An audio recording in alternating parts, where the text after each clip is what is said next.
Please like and subscribe before starting story. Thank you. नीलम परी और Ghraib भाई। बहुत समय पहले पहाड़ों और नदियों के बीच बसा एक छोटा सा सुंदर गांव था, जहां हर सुबह सूरज की किरणें सुनहरी चादर बनाकर खेतों पर बिछ जाती थीं और पंछियों की चहचहाहट से दिन की शुरुआत होती थी। उसी गांव में रहता था एक किसान जिसका नाम था घरेब भाई।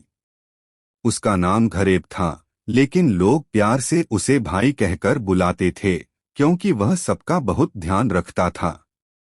घरेब भाई के पास एक छोटा सा खेत था। वह खेत इतना बंजर था कि उसमें घास तक उगने से डरती थी।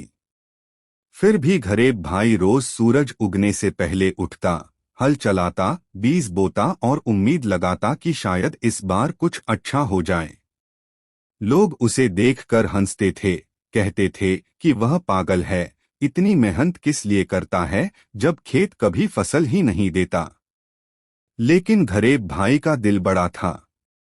वह मुस्कराता और कहता, कभी न कभी तो धरती मेरी मेहनत का जवाब देगी।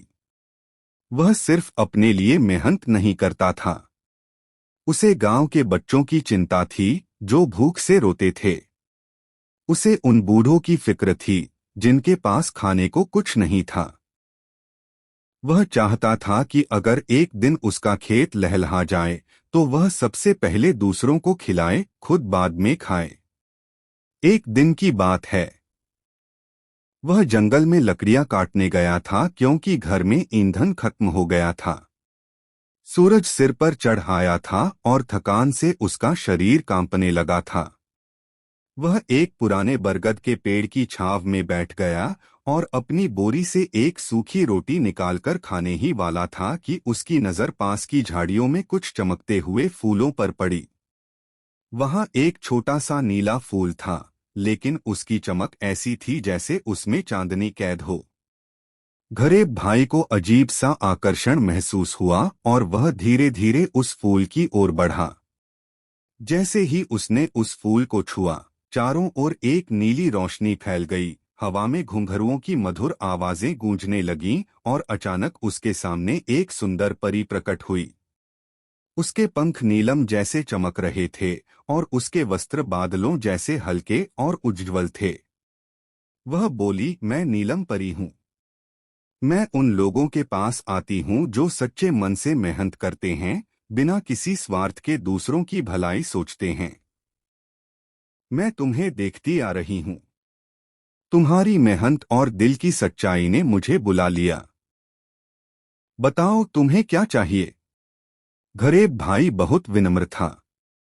उसने सिर झुकाकर कहा, हे देवी, मुझे अपने लिए कुछ नहीं चाहिए। बस इतना चाहूंगा कि मेरा खेत हरियाली से भर जाए ताकि मैं भूखे बच्चों को खाना खिला सकूं, अपने गांव को खुशहाल बना सकूं। नीलम परी की आंखों में चमक आ गई। उसने मुस्कराकर कहा, तुम्हारी सोच महान है। मैं तुम्हारी यह इच्छा पूरी करूंगी। लेकिन एक शर्त है। तुम्हें हर दिन कम से कम एक नेक काम करना होगा। एक ऐसा काम जिससे किसी और की मदद हो, और वह काम दिल से हो, दिखावे के लिए नहीं। घरेब भाई ने बिना देर किए सिर हिलाया। वह परी को धन्यवाद देने ही वाला था कि वह धीरे धीरे नीली रोशनी में बदलकर फिर से फूल में समा गई। अगली सुबह जैसे ही घरेब भाई अपने खेत पहुंचा, उसकी आंखें खुली की खुली रह गईं। खेत में लहलहाती फसलें थीं, जैसे सोने की बालियां झूम रही हों। अनाज, सब्जियां, फल, हर चीज थी वहां। मिट्टी की सुगंध में अब जीवन की महक थी। गांव के लोग दौड़े दौड़े आए और यह चमत्कार देखकर दंग रह गए।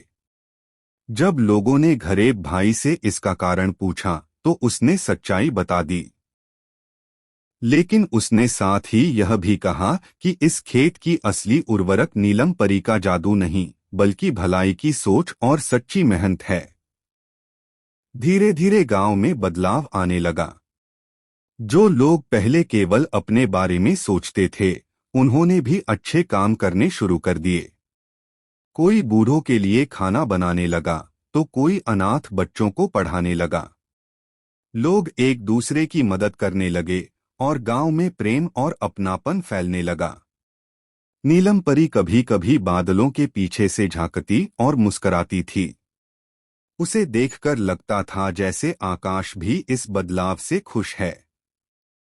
गरीब भाई अब पहले से कहीं ज्यादा व्यस्त था, लेकिन अब उसकी मेहनत में थकान नहीं थी, बल्कि एक मिठास थी। उसकी आंखों में अब संतोष था, क्योंकि वह जानता था कि उसका खेत अकेले नहीं, पूरे गांव का पेट भर रहा है। उस दिन से गांव का नाम हरिपुर रख दिया गया, एक ऐसी जगह जहां हर किसी के दिल में भलाई की हरियाली थी। और इस कहानी को बच्चे बूढ़े सब सुनाया करते थे, क्योंकि वह सिर्फ एक चमत्कार की नहीं, इंसानियत की कहानी थी। Thank you for watching and we meet in next video.